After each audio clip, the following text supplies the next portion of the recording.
नमस्कार मित्र हो, दीपक रेगी कथाकथन चॅनलवर तुम्हा सगळ्यांचं मनापासून स्वागत. मित्रांनो, आजपासून तुम्ही ऐकणार आहात श्री बबन कदम यांनी लिहिलेली क्रांतीवीर सतू मराडा यांच्या आयुष्यावर आधारित कादंबरी बंडकरी सतू मराडा. ऐकूयात. पण तत्पूर्वी नेहमीसारखं एक नम्र निवेदन. जर तुम्ही आत्ता चॅनलवर पहिल्यांदा आला असाल किंवा अजूनपर्यंत चॅनल सबस्क्राईब केलेलं नसेल तर प्लीज चॅनल सबस्क्राईब करा. शेजारी घंटीचं चिन्ह आहे, बेल आयकन, तेही प्रेस करा. चला मित्रांनो, सुरू करूयात. बबन कदम लिखित सतू मराडा या कादंबरीचा आज भाग पहिला. किर्र झाडीनं वेढलेला भीमाशंकरचा परिसर. श्रावणात इथे हिरवे दिवस फुलतात. भूमाता दाट धुक्याचं वस्त्र नेसून नटलेली असते. अंगावर रोमांच आणणारा सुखद गारवा आणि मोहून टाकणारी शुभ्र प्रभात. निसर्गगंधात धुंद झालेलं वातावरण. धुक्यात बुडालेली पाऊलवाट. खट्याळ वाऱ्याच्या स्पर्शानं जागृत होऊन एकमेकांशी स्पर्धा करत आकाशगंगेत धावणारे ढग किंचित बाजूला झाले की सूर्यदेवतेची भूमीवर पडणारी कोवळी किरणं. ही किरणं बोचऱ्या थंडीत हवी हवीशी वाटायची. कायमच सदा हरित राहण्याचं वरदान लाभलेला भीमाशंकरचा परिसर जांभूळ, आंबा, करपा, हिरडा, माड, फणसाळा, करंजी आदी वृक्षवल्लींनी व्यापलाय. परिसरात वेगवेगळ्या लतावेली. अरुंद पायवाटेनं जाताना बोचकारणाऱ्या करवंदाच्या जाळ्या आम्ही आहोत असं सांगून त्यांची दखल घ्यायला भाग पाडतात. इथून जवळच आदिवासींच्या श्रद्धेची साक्ष देणारं साक्षी विनायक मंदिर. त्याखाली धबधब्यातून प्रकट झालेली पवित्र भीमाई. भीमाशंकराच्या पिंडीतनं उगम पावते आणि उंच कातळावरनं खाली उडी घेत तिचं अस्तित्व दाखवते. दक्षिणेला कोंथुरणेचं रान. उजव्या बाजूला पेंडा डोंगर. मागच्या बाजूला उंबऱ्या डोंगर. दोघेही पाठच्या भावाप्रमाणे भीमाईचं रक्षण करतात. येळवळीच्या माळावरची कळमजाई भीमाशंकरची राखणदार. सरळ खाली फुललेल्या डोंगराच्या विळख्यात बोटासारख्या आकाराचा थेट आकाशाला गवसणी घालणारा भोरगड. तटांची पडझड झाल्यानं भोरगड लुळा झालाय, पंगू झालाय. काही तटांचे फक्त अवशेष शिल्लक आहेत. 4-5 लेण्यांच्या भोरगडाला भव्य दिवाणखान्याचं वरदान लाभलेलं होतं. हृदयात जतन करावा असा सुंदर गाभारा. पण सारंच वैभव मोडकळीला आल्यासारखं झालंय. नयनरम्य भीमाशंकरच्या दक्षिणेला अवघ्या 10-12 किलोमीटर अंतरावर कोथुरणे आणि रानमळा डोंगराच्या कुशीत वसलेलं छोटंसं पाभे गाव. जेमतेम 60-70 उंबऱ्याचं. पश्चिम भागातलं अतिदुर्गम आदिवासी गाव. रामजी मराडे पाटील या गावचे वतनदार. पाटलांचा मोठा रुबाब होता. उंच, धिप्पाड, गोरे गोमटे. आवाजात प्रचंड जरब असणारे रामजी पाटील 40 गावात वजनदार व्यक्तिमत्व होतं.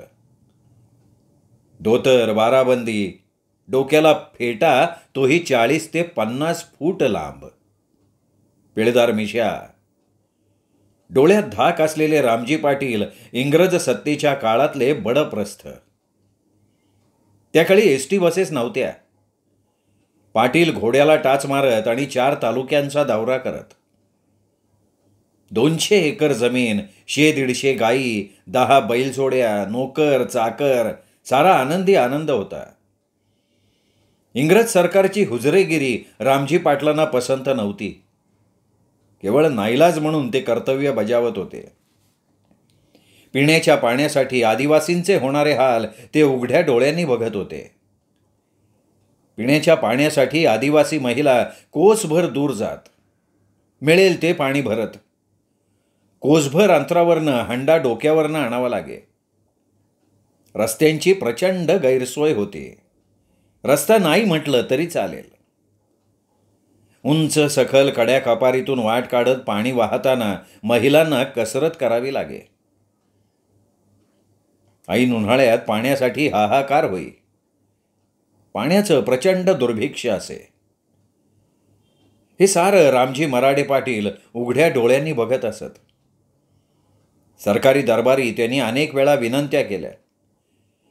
रस्ता, पाणी याच्यासाठी इंग्रज अधिकाऱ्यांना हात जोडले, पण त्याचा काहीही उपयोग झाला नव्हता. लोकांसाठी नाही, ते सरकार कसलं. हे इंग्रज भारतातनं लवकर विलायतेला निघून जाऊ दे रे भीमाशंकरा, अशी ते भीमाशंकराजवळ प्रार्थना करत. त्या काळी इंग्रज सरकारच्या आशीर्वादानं सावकारांनी मोठा उच्छाद मांडला होता. भांडवलशाहीला नेहमीच प्राधान्य देणाऱ्या इंग्रजांनी गोरगरीब आदिवासींचा आक्रोश कधी ऐकलाच नव्हता. नाही, तो त्यांच्या कानापर्यंत कधी पोहोचलाच नाही. पावसाळ्यात आदिवासींचा बाहेरच्या जगाशी संपर्क तुटे. धुवाधार पाऊस पडे. एकदा सुरू झाला की उघडायचं नावच घेत नसे. संततधार पडणाऱ्या त्या पावसानं आदिवासींची त्रेधा तिरपीट होई. शाळा 4-4 महिने बंद राही. त्या काळी शाळा व्हॉलेंटरी असत. पाभे, धाकटे भोमाळे आणि थोरले भोमाळे अशी 3 वाड्या वस्त्यांची व्हॉलेंटरी शाळा मारुती मंदिरात भरत होती. 4-4 महिने शिक्षक शाळेचं तोंड बघत नसे. शिक्षक नाही, मग शाळा नाही, मग शिक्षणच नाही, म्हणून सगळा आदिवासी अशिक्षित राहिला, अडाणी राहिला. या अशिक्षित अडाणीपणाचा गैरफायदा सावकार घेत. मनाला वाटेल तिथे अंगठा घेत. सारं गमावल्यानंतरच दिलेल्या अंगठ्याची सजा आदिवासीला कळे. समाज अशिक्षित होता तरी त्यांच्यात माणुसकी खचाखच भरलेली होती. 18 विश्व दारिद्र्य असलं तरी पाभ्यात प्रचंड माणुसकी होती.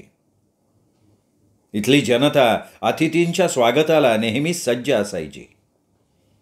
नाचणीची भाकर आणि ताक हा स्वयंपाकाचा मुख्य घटक असायचा. अतिथी पोटभर जेवला की आदिवासी समाधानी असायचा. सह्याद्रीच्या कुशीत अर्धपोटी राहणाऱ्या आदिवासींना लुटून सावकार गब्बर झाले होते. त्या लुटीवर त्यांनी मोठमोठे इमले, महाल बांधले होते.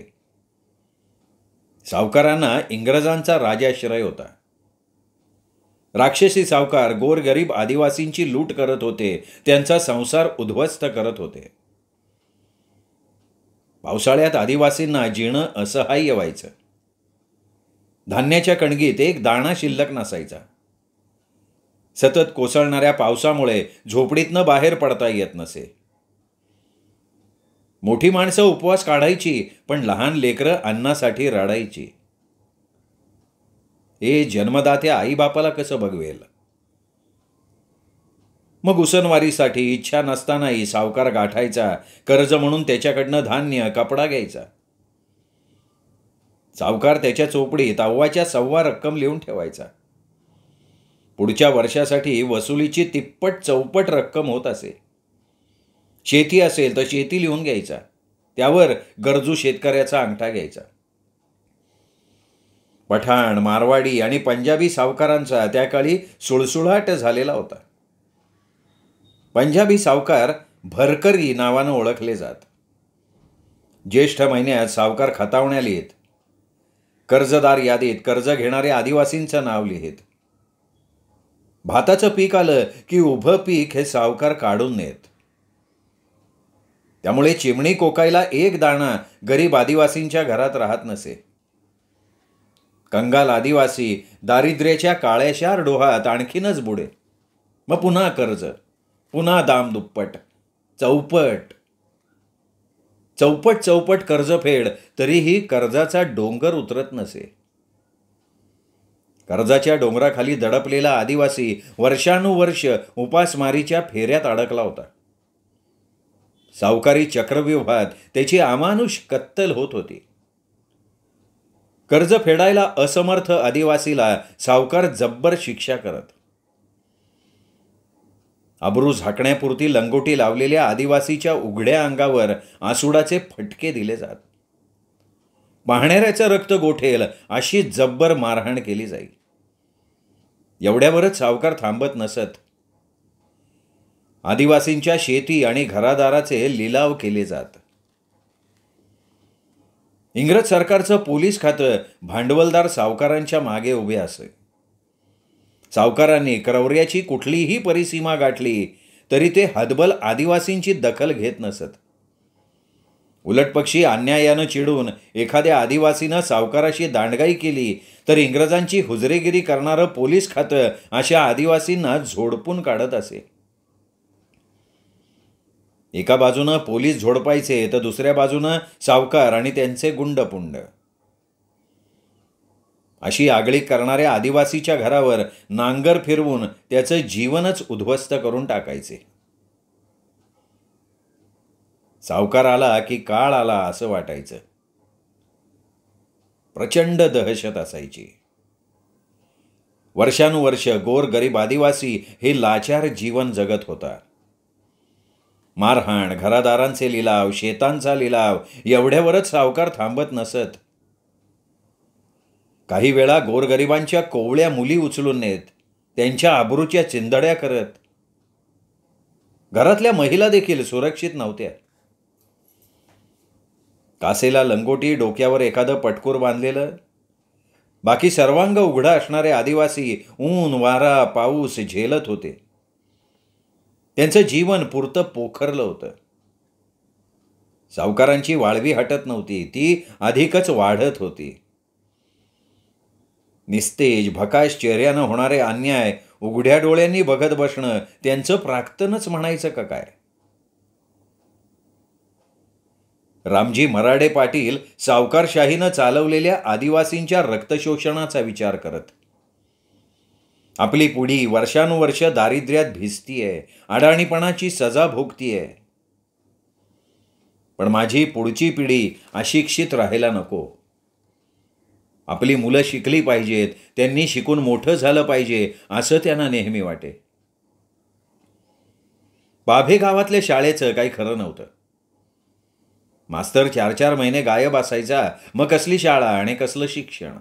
सगळीच बोंबाबोंब होती. रामजी पाटलांनी बायको ठकूबाईकडे पोरांना दुसऱ्या शाळेत घालण्याचा विषय काढला. ते म्हणाले, ठकू, दोन्ही पोरांना शाळेत घालायला पाहिजे. वयत की आमदा शाळेत घातलीच पाहिजे पोरं. अगं, हिथं पाव्यात न ग वाटतंय घालायला. रामजी पाटील म्हणाले आणि त्यावर न उमगून ठकू म्हणाली, अन मंगो आंबेगावला टाकायचं म्हणतोय. रामजी पाटलांनी स्पष्टीकरण दिलं. दोन्ही पोरांना आंबेगावला इतक्या दूरच्या शाळेत घालण्याचा विचार ठकूला अजिबात पटला नाही. पण ती नवऱ्याला थेट विरोधही करू शकत नव्हती. तिचा विरोध अप्रत्यक्ष नोंदवत ती म्हणाली, अहो पण ही तर शाळा आहेच की. ठकूच्या अज्ञानाचं रामजी पाटलांना हसू आलं. तिचा पोकळ विरोध त्यांनी हसत हसत धुडकावला आणि म्हणाले, अगं ठकू, इथं कसली आली शाळा डोंबलाची. रामजी पाटलांच्या हसण्याचा अर्थ ठकूला उमगला नाही. ती काहीशी वरमली तरीही नाखुशीनं म्हणाली, म्हणजे काय म्हणायचे काय तुम्हाला? रामजी पाटील समजूतदार होते. बायको अंगठे बहादर आहे याची त्यांना कल्पना होती. तिच्या अडाणीपणाची ते कधीच खिल्ली उडवत नसत. घरातल्या माणसांना ते नेहमी समजावून सांगत असत. चांगलं काय, वाईट काय याचा पुरता अनुभव त्यांच्या गाठीशी होता. पत्नी ठकूची समजूत काढत ते म्हणाले, अगं ठकू, आपल्या इथं व्हॉलेंटरी शाळा आहे. इथं 4-4 महिने मास्तर नसतो. इथं पोरांचं शिक्षण नाही व्हायचं. इथं आंबगावात व्हॉलेंटरी शाळा आहे. तिथं वसतिगृह बी आहे. पोरांना राहायची खायची सरकारनं व्यवस्था केली आणि मास्तर बी वसतिगृहात मुक्कामाला असतात. अवा मी म्हणतो दोन्ही बी पोरं आंबगावला शिकायला धाडायची. पाभे भोमाळे व्हॉलेंटरी शाळेचं काही खरं नव्हतं. शाळेत मास्तर येतच नसे. पावसाळ्यात भीमा नदीला पूर यायचा. संततधार कोसळणाऱ्या पावसानं जनजीवन विस्कळीत होऊन जायचं. गैरहजर राहण्यासाठी पाऊस हे कारण पुरेसं असायचं. शाळेत मास्तर येत नसल्यामुळे शाळकरी पोरांची शाळेबाबतची गोडी कमी व्हायची. घरी राहण्याची लत सवयीमध्ये बदलायची. पोरं वर्षभर खेळत राहायची. आणि समजा मास्तर आला तर पोरं शाळेत यायचीच नाहीत. मग शाळा बंद ठेवायला मास्तरला आयतं कारण सापडायचं. शाळेच्या या दुरावस्थेमुळे रामजी पाटलांनी सतू आणि नाना या दोन्ही पोरांना आंबेगावच्या व्हॉलेंटरी स्कूलमध्ये शिक्षणासाठी पाठवण्याचा निर्णय घेतला. नवऱ्याच्या या निर्णयानं ठकू विचारात पडली. रामजी पाटलांपुढे कच न खाता ती दृढ निश्चयानं म्हणाली, एवढ्या लांब मुलकाला पोरांना शिकाय धाडूसा नका. ती काय हित बी शिकतील. रामजींना 2 मुलं, सतू आणि नाना. दोघांनाही दुसऱ्या शाळेत घालायचं असा निर्णय रामजी पाटलांनी घेतला होता. ठकूबाईंनी त्याला हरकत घेतली होती. दोन्ही पोरं दूर जाणार ही कल्पनाच तिला पसंत नव्हती. आईची माया आड आली. बायको समजण्या पलीकडचं बोलतीये हे रामजी पाटलांच्या लक्षात आलं. त्यांनी त्यांचा मुद्दा पुढे रेटला आणि म्हणाले, ये बघ ठकू, तू चुकीचं बोलती. पोरं शिकून मोठी व्हावी असं तुला वाटत नाही का? अगं ते शिकली तर मोठी होतीन. म्या या बाबतीत तुझं काय बी ऐकणार नाही. रामजी पाटलांनी दृढनिश्चय केला होता. ठकूची आईची माया तिला स्वस्थ बसू देत नव्हती. ती पुन्हा एकदा नवऱ्याला म्हणाली, मला ते काय उमगत नाही. लेकरांना एवढ्या लांब तुम्ही धाडू नका, हेच खरं. पती पत्नी दोघांचाही मुद्दा रेटत होते. त्यांच्यात बराच खल झाला. रामजी पाटील शिक्षणाच्या बाबतीत ऐकणार नाहीत याची ठकूला खात्री झाली. अखेर तिने नमतं घेतलं. दोघांच्या सहमतीनं 2 नाही तर निदान एका तरी मुलाला शिकवू असा तोडगा निघाला. सतूला गावच्या व्हॉलेंटरी शाळेऐवजी आंबेगावच्या आश्रमशाळेत घालण्याचा निर्णय झाला. खात्यापित्या घरचा असल्यामुळे सतूची तब्येत चांगली होती. गोरा गुटगुटीत राजबेंडा दिसणाऱ्या सतूचं आंबेगाव या तालुक्याच्या ठिकाणी शिक्षण होणार होतं. रामजी पाटलांनी घोड्याचं खोगीर भरलं. शिक्षणाचं सर्व सामान, अंथरूण पांघरूण एका ट्रंकेत भरलं. सतू आता घरापासनं दूर जाणार या विचारानं ठकूबाईच्या डोळ्यात आसवं तरळले. लाडका लेक परठिकाणी राहील कसा? घरी सारी सुबत्ता, दूध तूप दही लोणी सारं बक्कळ होतं. रोज खारीक खोबऱ्याचा रतीब, गरमागरम नाचणी किंवा तांदळाची भाकरी, दूध आणि साजूक तूप असं ब्राह्मणी खाद्य सतू आदिवासी असताना त्याच्या नशिबी होतं. सरकारनं उभ्या केलेल्या वसतिगृहात त्याची आबाळ होईल. खाणं चांगलं नाही मिळालं तर सुकून जाईल पोर, या चिंतेनं ठकूबाईला ग्रासलं होतं. घरी ती लेकाला रोज सोन्याचा घास भरवत होती. बड्या बड्यांना लाजवील इतकी श्रीमंती. रस्त्यानं जाणाऱ्या येस्कराला सुद्धा रामजी पाटलांच्या घरी पोटभर चांगलं जेवण मिळत असे. आज ठकूबाईचा लाडका सतू दूर गावी शिक्षणासाठी निघाला होता. इतकी मोठी धन दौलत, जमीन जुमला, पैसा अडका, नोकर चाकर, घरात कसली ददाद नसताना नवऱ्यानं पोराला शिकवण्याचा हट्ट का धरलाय हे अडाणी अशिक्षित ठकूला उमगतच नव्हतं. पोरगा दुरावणार ह्या विचारानं तिची उलाघाल झाली होती. नवऱ्याची समजूत काढण्यात ती अर्धी यशस्वी ठरली होती. 2 पोरांना आंबेगावला शाळेत पाठवायचं असा घाट रामजी पाटलांनी घातला होता. पण नवरा बायकोच्या चर्चेत 2वरून ती संख्या 1वर आली होती. हे होत असताना रामजी पाटलांनी ठकूची समजूत काढली. नाना परीने तिला समजावलं. अखेर ती तयार झाली. सतूच्या विचारानं तिचं मन हुंदका देत होतं. रात्रभर ती अंथरुणावर या कुशीवरून त्या कुशीवर होत होती. सतूचा विचार तिच्या डोक्यात रात्रभर घोंगावत होता. रामजी पाटलांनी अंगणातनंच ठकूला आवाज दिला, ठकू, अगं आवरलं का नाही? चला आणखी शिदोरी. विचाराच्या तंद्रीत अडकलेली ठकू भानावर आली.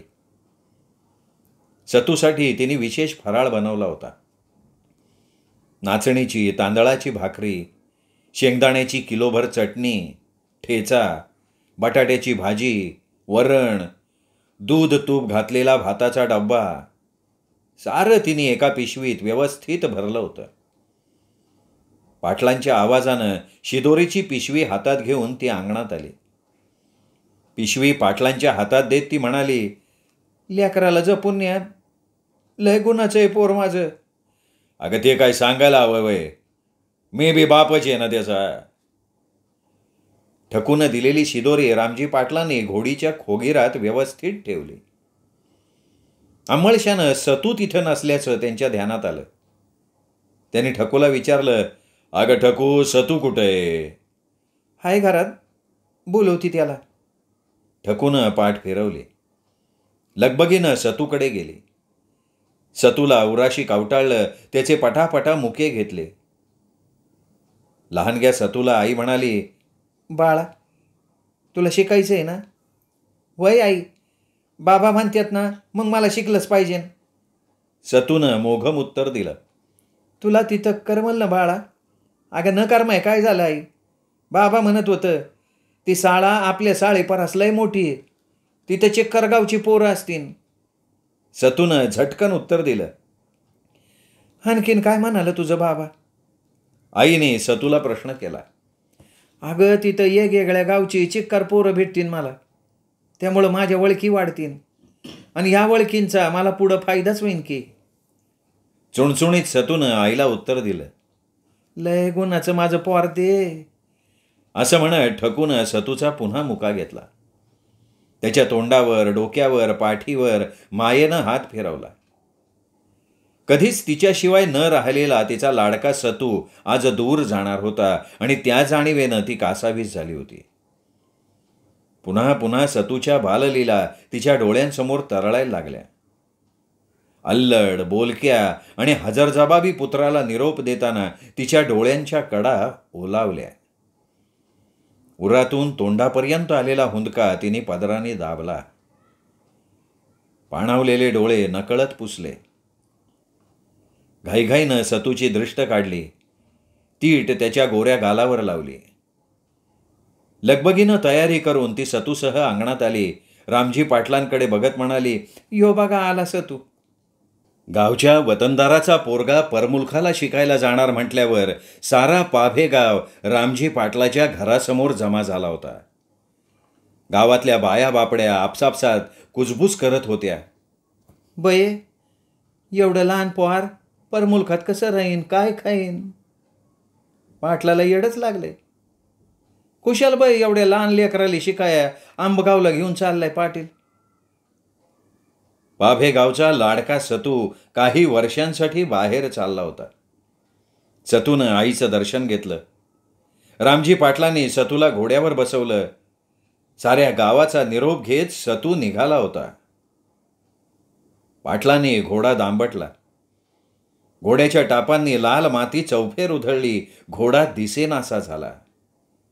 सारा गाव आपापल्या घरी जाऊन या अप्रूप गोष्टीची तिखट मीठ लावून चर्चा करायला लागला. मित्रांनो, हा पहिला भाग इथेच संपला.